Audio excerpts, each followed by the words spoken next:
حدیث میں آتا ہے کہ جب میاں بیوی گھر میں الجھ پڑتے ہیں، سالے مرد ہو اور اس کی بیوی اس سے الجھتی ہے، تو اس مرد سالے کی ہونے والی بیوی جنت میں حور اس منظر کو دیکھتی ہے۔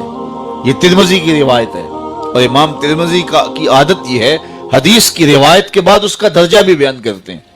تو اس حدیث کو بیان کرنے کے بعد کہا ھذا حدیث حسن صحیح، یہ حدیث حسن بھی ہے اور صحیح بھی ہے۔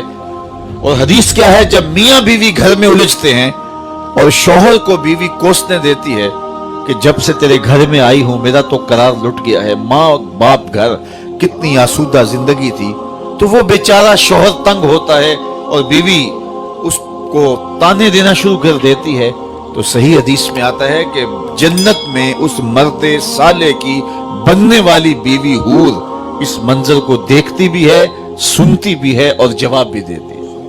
اور کیا کہتے ہیں؟ قاتلک اللہ، تیری خرابی ہو، تو اسے کیوں ستاتی ہے؟ یہ تو چند دن کا پرونا ہے تیرے پاس، یہ تو میرا شوہر ہے۔ یہ کون کہہ رہی ہے؟ حور کہہ رہی ہے۔ اور حور کہاں سے کہہ رہی ہے؟ جنت سے کہہ رہی ہے۔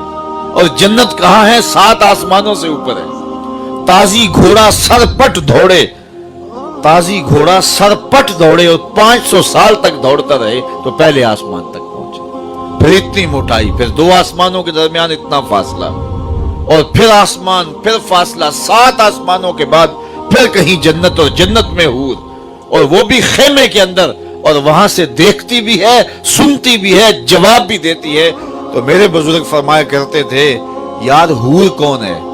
تو کہا حور میرے نبی کے غلام کی بننے والی بیوی ہے، حور میرے نبی کے غلام کی بننے والی بیوی ہے، اور اس کی نظر کا عالم یہ ہے کہ وہ جنت سے دیکھتی ہے، یارو مدینہ تو دور ہی نہیں ہے نا۔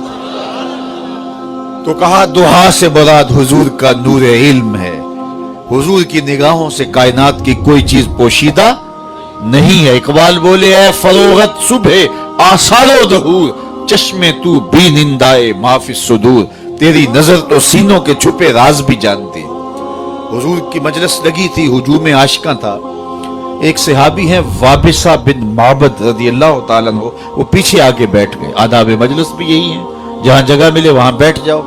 صدر مجلس کو اختیار ہے کہ وہ کسی کو آگے بلانا چاہے تو بلا لے، جہاں حضور ہوں گے وہاں صدر مجلس کون ہوگا؟ اب وہ آئے حضرت وابصہ اور پیچھے بیٹھ گئے۔ حضور نے کہا ادنو یا وابصہ، وابصہ نیڑے آ جاؤ۔ وہ اٹھے اور قریب آ گئے۔ پھر فرمایا ادنو یا وابصہ، وابصہ اور نیڑے آ جاؤ۔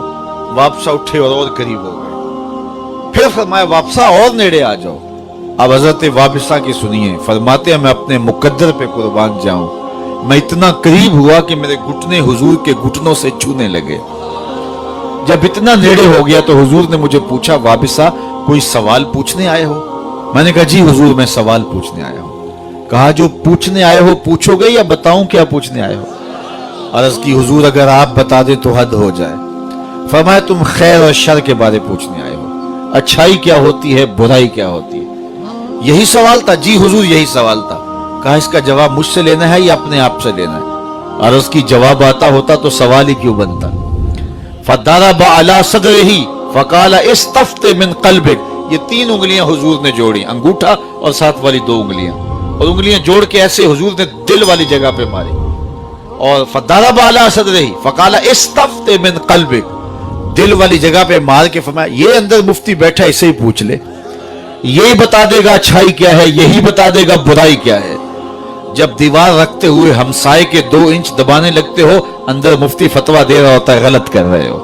جب رشوت لے رہے ہوتے ہو، میز کے اوپر سے لو یا میز کے نیچے سے، اندر کا مفتی بول رہا ہوتا ہے یہ غلط کر رہے ہو۔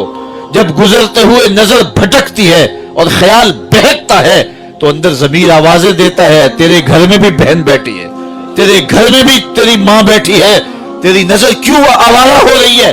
اندر سے آوازیں آ رہی ہوتی ہیں، اندر بول رہا ہوتا ہے۔ تو میرے حضور نے 3 انگلیاں جوڑ کے دل پر مارتے ہوئے فرمایا استفت من قلبک، یہ تیرا مفتی ہی بتا دے گا، یہ اندر کا مفتی بتا دے گا کہ خیر کیا ہے شر کیا ہے۔ اقبال نے کہا تھا نا کہ اپنے دل سے پوچھ ملا سے نہ پوچھ، تو یہ دل بتائے گا، یہ مفتی اندر بیٹھا ہوا ہے، تو اس سے پوچھئے نیکی کیا ہے، اس سے پوچھئے برائی کیا ہے۔ تو حضور کی نگاہوں سے